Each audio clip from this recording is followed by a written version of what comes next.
Don't be a victim of a cyber attack. This is the IssuesWatch podcast.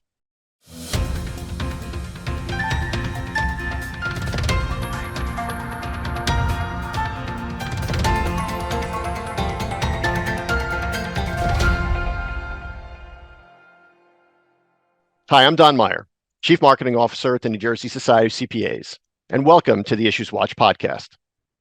Cybersecurity refers to every aspect of protecting an organization and its employees and assets against cyber threats.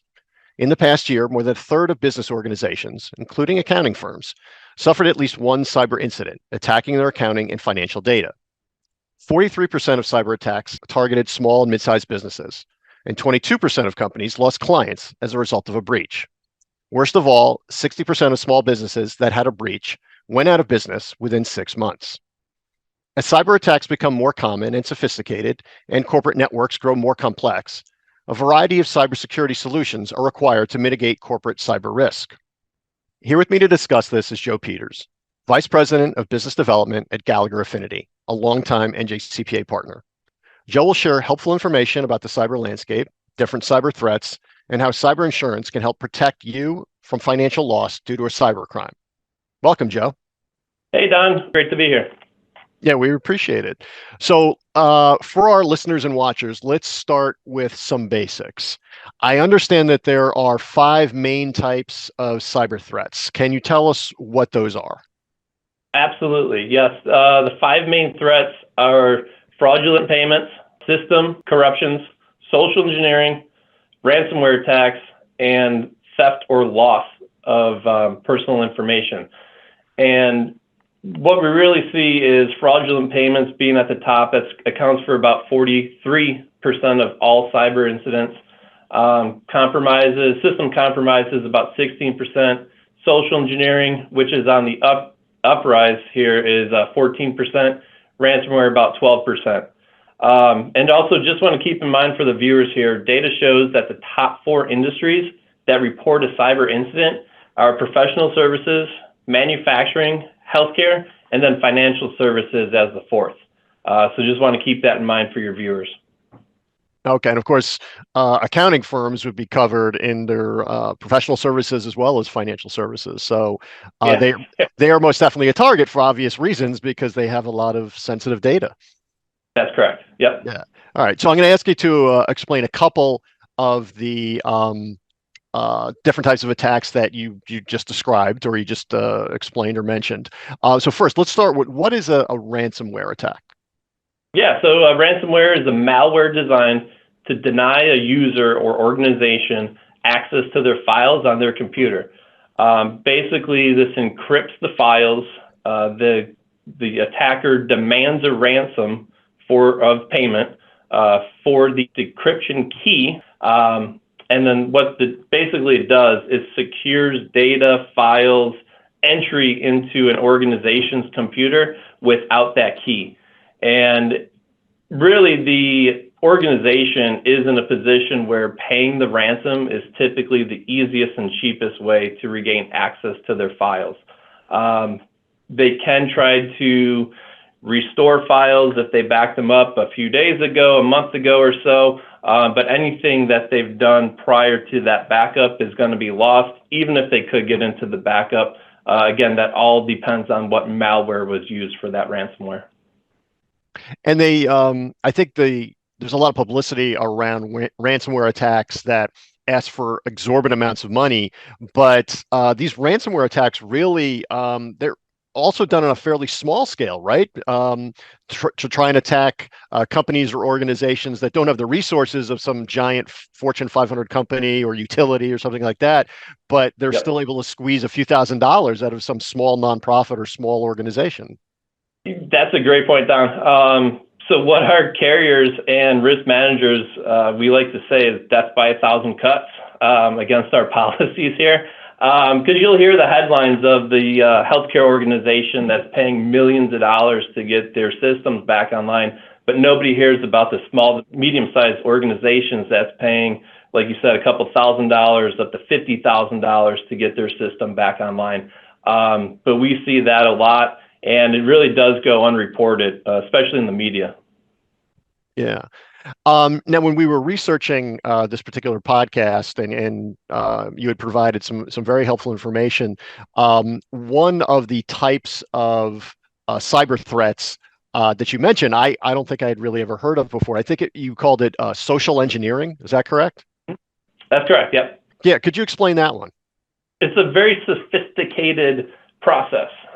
So what social engineering is, a hacker will get into your system, organization system, hopefully not yours, sorry, an organization system, and really just watch and wait. Look at what you have data-wise. Watch emails that come in and go out. Learn your style of writing, your cadences, who your clients are, and really just sit back, take all this information in for months to a year, and again, just learn your business, learn about you, learn about your customers.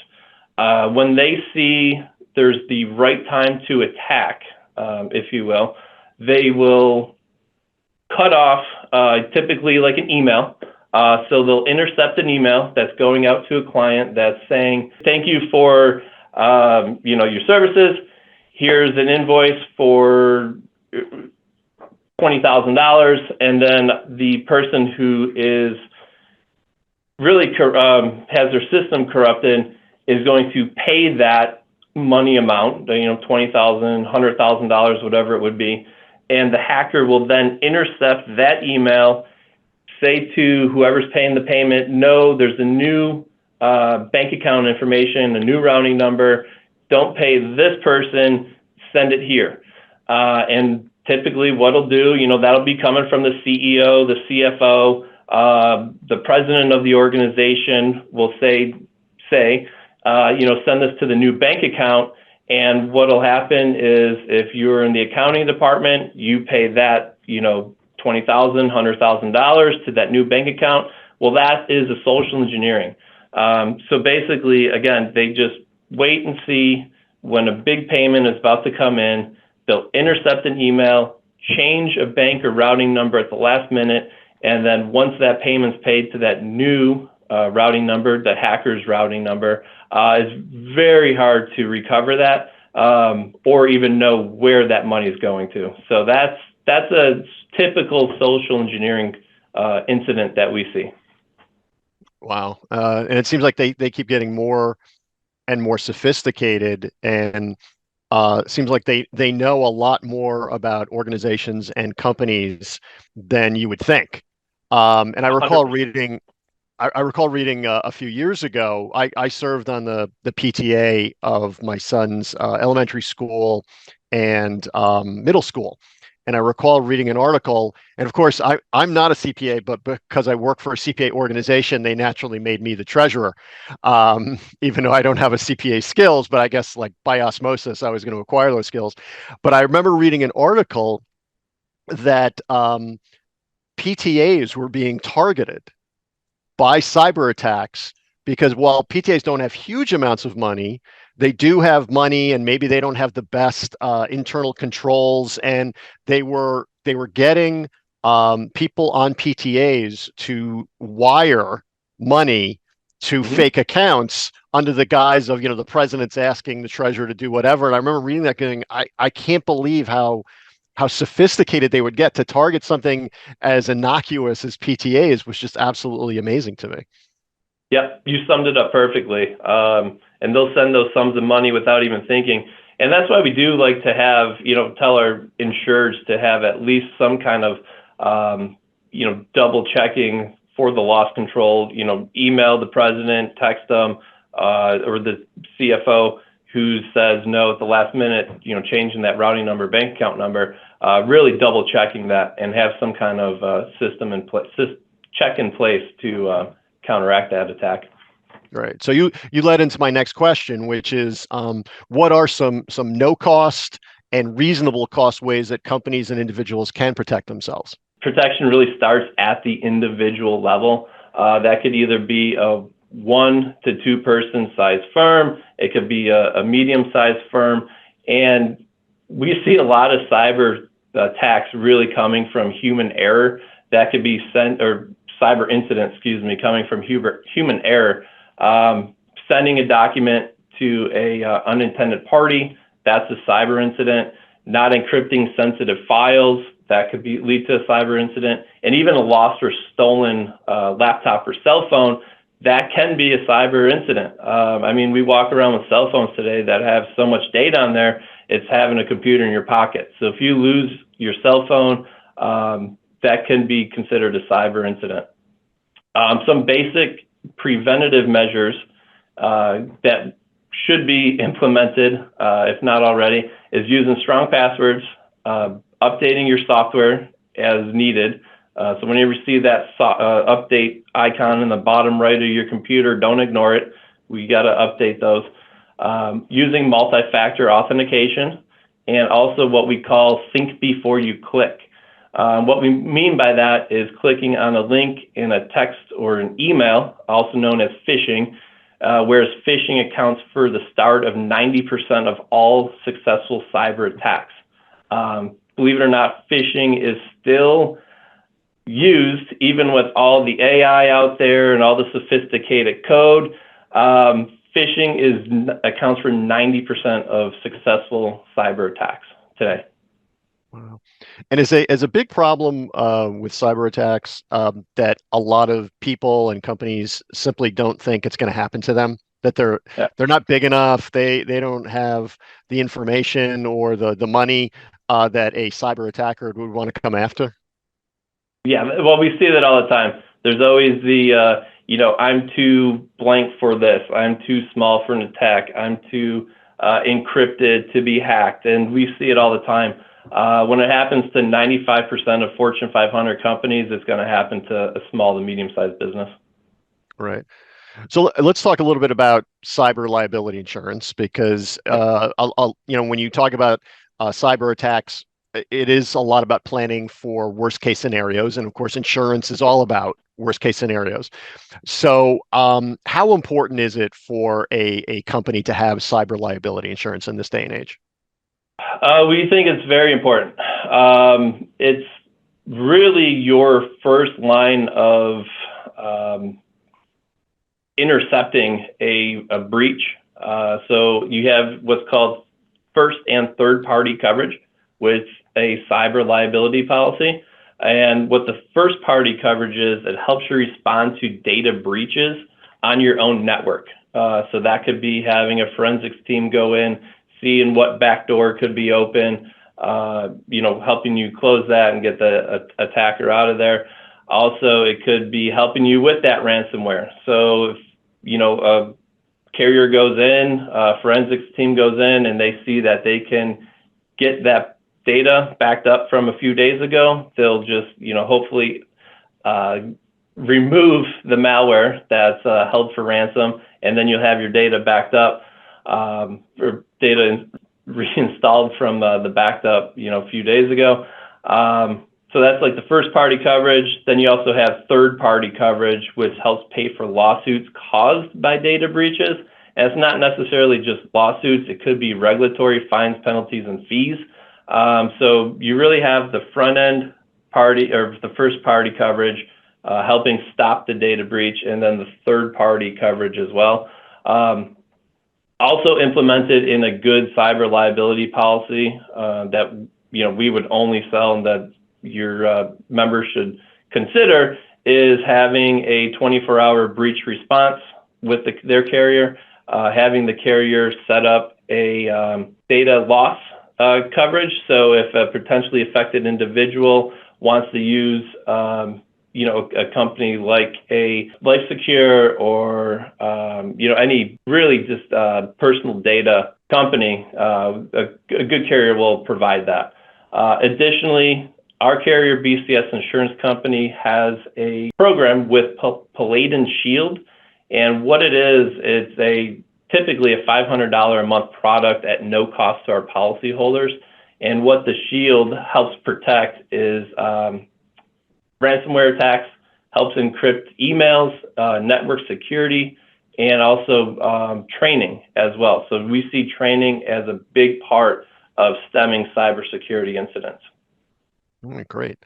So tell me, what is a WISP? Yeah, WISP, a Written Information Security Program. It's a document that details an organization's security controls, procedures, and policies for IT security. Data security laws are in place to ensure that businesses that maintain personal information actually have security procedures and practices in place. So yeah, that's what a WISP is. And I understand that a WISP is required by the IRS. Are there other plans or documents that are required by the state or federal government?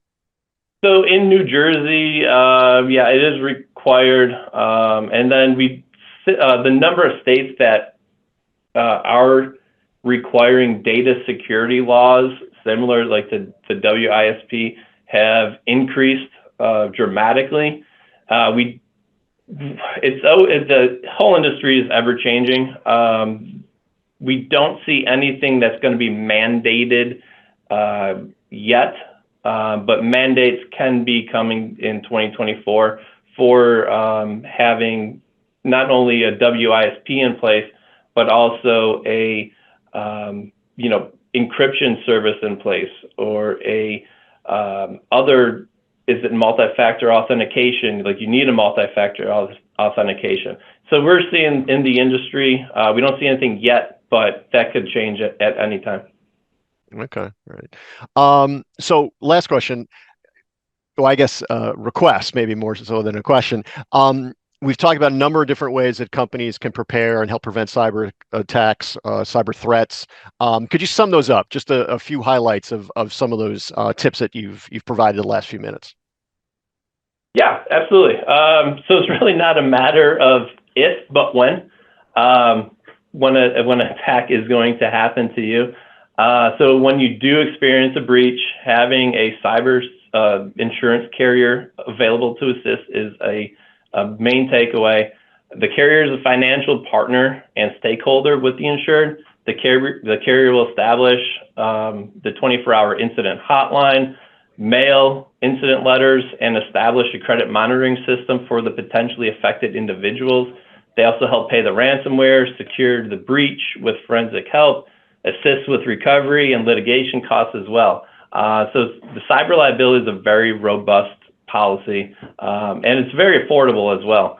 And when a breach is discovered, most of the time we do recommend contacting the cyber insurance carrier first, followed by your attorney, and then followed by local or state law enforcement. Most of these attacks are coming from foreign adversaries. So again, with AI, with code manipulation happening all the time with different malware codes, the small to medium-sized business really has to protect themselves with the updating of the software, with the strong passwords, using multi-factor authentication, avoiding those phishing scams with the think before you click. All that will help a small to medium-sized business protect themselves. But again, if and when a cyber incident does occur, having a carrier on your side is very important. Great. All right. Well, Joe, we really appreciate all this information, and thanks for joining us today. Great, Don. Glad to be here. Thanks for listening and watching. NJCPA members have access to cyber liability and data breach insurance from Gallagher Affinity. Learn more at njcpa.org/benefits. For articles, resources, and events on preventing and responding to cybercrimes, visit njcpa.org/hub/cybersecurity.